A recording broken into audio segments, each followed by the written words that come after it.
नमस्कार। टुडे हिमाचल में आपका बहुत बहुत स्वागत है। मैं हूं आपके साथ भावना रेनॉल्ड और चलिए देखते हैं शाम की बड़ी खबरों को फटाफट। हिमाचल के मंडी में परिवहन निगम की बस खाई में गिरी, 40 सवारियां घायल। जिला मंडी के करसोग उपमंडल में हिमाचल पथ परिवहन निगम की बस 300 मीटर खाई में गिर गई। बस में 40 लोग सवार थे। इनमें चालक गंभीर रूप से घायल है और शेष लोगों को अधिक चोटें नहीं आई है। गनीमत ये रही कि बस सड़क से उतरने के बाद पेड़ों से जा लटकी और पलटी नहीं। बस करसोग से मेहंदी ज्वालापुर रूट पर जा रही थी। बताया जा रहा है कि बस में खरोड़ी नामक जगह पर अनियंत्रित होकर सड़क के नीचे लुढ़क गई। बस को नीचे गिरता देख आसपास लोग मौके पर पहुंचे और उन्होंने घायलों को अपने वाहनों में करसोग अस्पताल ले गए। घायलों में चालक को ही अधिक चोटें आई हैं। शेष घायलों को मामूली चोटें आई हैं। हादसे की सूचना मिलते ही आरएम करसोग, तहसीलदार और डीएसपी करसोग घटनास्थल पर पहुंच गए। हालांकि प्रशासन के पहुंचने से पहले स्थानीय लोगों ने ही घायलों को निकाल लिया था और अपने वाहनों में ही अस्पताल ले गए। वहीं हादसा उपमंडल से 10 किलोमीटर दूर होने के बावजूद प्रशासन की देर से पहुंचे परिवहन निगम की खटारा बसें रूटों पर भेजने के खिलाफ लोगों ने नारेबाजी आरंभ कर दी। स्कूलों में मिड डे मील का मेन्यू जारी, हर रोज मिलेगा पौष्टिक भोजन। हिमाचल प्रदेश के सरकारी स्कूलों में पहली से 8वीं कक्षा तक के मिलने वाले मिड डे मील को लेकर पूरे महीने की वंटन सूची जारी की गई है। अब स्कूलों में प्रतिदिन मिड डे मील तैयार करना होगा। इसमें बच्चों को चावल के साथ अलग अलग प्रकार की दालें और सब्जियां परोसनी होगी।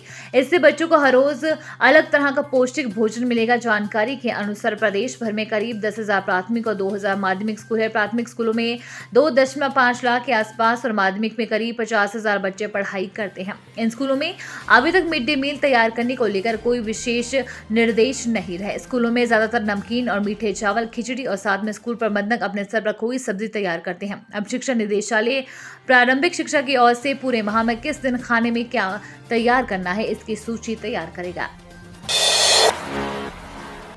22 लाख रुपए की किताबें बिना टेंडर कोटेशन के सप्लाई करने का ऑर्डर। हिमाचल प्रदेश के शिक्षा विभाग में नियमों को दरकिनार कर स्कूल में स्थापित पुस्तकालयों के लिए किताबों की खरीदारी की प्रक्रिया चल रही है। दिल्ली के अंसारी रोड स्थित एक प्रकाशक को बिना किसी टेंडर प्रक्रिया के 22 लाख रुपए की किताबों का सप्लाई ऑर्डर जारी कर दिया गया है। दरअसल राज्यसभा सांसद डॉक्टर सिकंदर कुमार ने अपनी सांसद निधि से जिला हमीरपुर के प्रारंभिक और शिक्षा विभाग को कुल 22 लाख रुपए की धनराशि जारी की है। इसके तहत प्रारंभिक शिक्षा विभाग को 6 लाख रुपए जबकि उच्चतर शिक्षा विभाग को 16 लाख रुपए आवंटित किए गए हैं। इन दोनों विभागों को उपायुक्त शिमला की ओर से सांसद निधि के संबंध पत्र जारी किया गया है, जिसमें सांसद निधि से 22 लाख रुपए से किताबें खरीदने का जिक्र किया गया है। लोकसभा चुनाव के लिए सुगबुगाहट तेज, मंडी सीट से जयराम ठाकुर भी हो सकते हैं प्रत्याशी। साल भर में प्रस्तावित लोकसभा चुनाव के लिए हिमाचल प्रदेश में सुगबुगाहट बढ़ गई है। राजनीतिक दलों ने संभावित प्रत्याशियों पर अभी से माथापच्ची शुरू कर दी है। सियासी विशेषज्ञ भी इस संबंध में पहेलियां बूझ रहे हैं कि कौन किस संसदीय क्षेत्र से प्रत्याशी होगा। इन जानकारों के अनुसार भाजपा का केंद्रीय नेतृत्व तो इस विकल्प पर भी सोच रहा है कि मंडी लोकसभा सीट से पूर्व मुख्यमंत्री जयराम ठाकुर भी प्रत्याशी हो सकते हैं। अगर इस सीट को वापस मोदी की झोली में डालना है तो इससे अच्छा प्रयोग नहीं हो सकता है।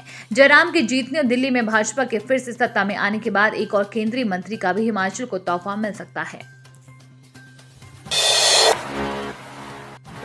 डॉक्टर अनिल जैन का राहुल गांधी पर तंज, कहा सजायाफ्ता नेता क्या संभालेगा देश, कई बार मांग चुके हैं माफी।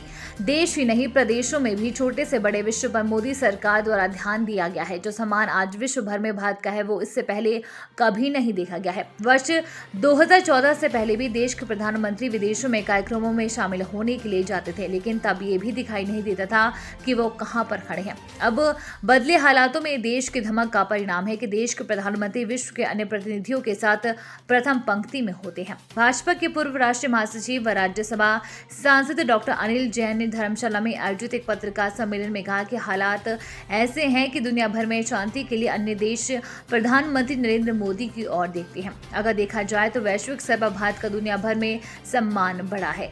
उन्होंने कहा कि अब हालात ये भी हैं कि भारत के बिना किसी भी देश की विदेश नीति संभव नहीं है और देश में G20 बैठकें इस बात का परिणाम है कि डॉक्टर अनिल जैन ने कहा कि नरेंद्र मोदी सरकार द्वारा गरीब कल्याण के उत्थान पर विशेष ध्यान दिया गया है। खीरतपुर ने चौक फोलेन पर डिवाइडर से टकराई बाइक चालक की मौत। पुलिस को दिए अपने बयानों में मृतक के दोस्त विक्रम सिंह ने बताया कि वह विशाल निवासी गांव थापड़ तथा रणवीर सिंह निवासी जालनी तहसील नालागढ़ जिला सोलन के साथ थापड़ा में दंगल देखने के बाद फोलेन सड़क पर घूमते हुए भगेड़ पहुंच गए, जहां उन्हें सुनील व पहाड़ा घुमारवी निवासी उसका दोस्त रोहित मिला। वहां से रात्रि के समय सुनील ने विक्रम से उसकी बाइक ली और उस पर अपने साथ विशाल व रणवीर को पीछे बिठाकर थापड़ा की ओर चल पड़ा। विक्रम के अनुसार दूसरी बाइक पर रोहित के साथ सुनील कुमार के पीछे पीछे चल रहा था। भंजुवाणी के पास सुनील की बाइक 4 लेन के डिवाइडर से टकरा गई, जिससे वे तीनों गिर गए और उन्हें चोटें आई। हादसे के बाद सुनील को क्षेत्रीय अस्पताल बिलासपुर ले जाया गया। जांच किस्कों ने उसे मृत घोषित कर दिया। डीएसपी मुख्यालय राजकुमार ने बताया कि संदर्भ में झंडुता पुलिस थाना में भारतीय दंड संहिता की धारा 289, 337 व 304A के तहत मामला दर्ज कर लिया गया है तथा आगामी कार्यवाही की जा रही है। खुलासा, गोदाम से रात में होती थी नकली शराब के सप्लाई। ईंट भट्टे के नाम पर ऊना पहुंच रही थी स्पिरिट। हिमाचल प्रदेश के ऊना जिले में नकली होलोग्राम और मार्का स्टिकर के साथ पकड़ी शराब का भंडाफोड़ होने के बाद मामले से धीरे धीरे परतें उठनी शुरू हो गई है। जांच में पता चला है कि शराब बनाने के लिए स्पिरिट जिला मुख्यालय के साथ लगते एक ईंट भट्टे के नाम पर आ रही थी। ये खेल 1.5 माह से चल रहा था। अभी तक मिले साक्ष्यों से साफ है कि पूरा मामला नकली शराब बनाने से जुड़ा है। हालांकि औपचारिकता के लिए पुलिस RFSL की रिपोर्ट का इंतजार कर रही है। प्रारंभिक जांच में सामने आया स्पिरिट अवैध रूप से ऊना जिला मुख्यालय तक पहुंचाई जा रही थी। ये स्पिरिट ऊना से कहां भेजा जा रही थी, इसका अभी खुलासा नहीं हुआ है। हिमाचल में भारी बारिश के बीच मौसम ने मई में तोड़े कई रिकॉर्ड। 84% अधिक बरसे बादल। ऑरेंज अलर्ट के बीच बुधवार को हिमाचल प्रदेश में मूसलाधार बारिश हुई। इस माह बारिश के बीच मौसम ने कई रिकॉर्ड तोड़े। इस बार मई में समाने से 84% अधिक बारिश हुई। वर्ष 2004 के बाद तीसरी बार मई में समाने से अधिक बारिश हुई है। मई में 6 बार पश्चिमी विक्षोभ सक्रिय हुआ। प्रदेश भर में 116 मिलीलीटर बारिश हुई। इस अवधि में 63.3 मिलीलीटर बारिश को सामान्य माना गया है। माह में 15 दिन प्रदेश के विभिन्न क्षेत्रों में भारी बारिश और 8 दिन बूंदाबांदी और 8 दिन मौसम साफ रहा। वहीं जिला ऊना 31 मई को पहली बार अधिक ठंडा रहा। सतलुज नदी में मलबा फेंकने पर एनजीटी सख्त। मामले की जांच के लिए कमेटी गठित। नेशनल ग्रीन ट्रिब्यूनल ने सतलुज नदी में मलबा फेंकने पर कड़ा संज्ञान लिया है। ट्रिब्यूनल ने मामले की जांच के लिए राज्य प्रदूषण बोर्ड और वन विभाग की संयुक्त कमेटी का गठन किया है।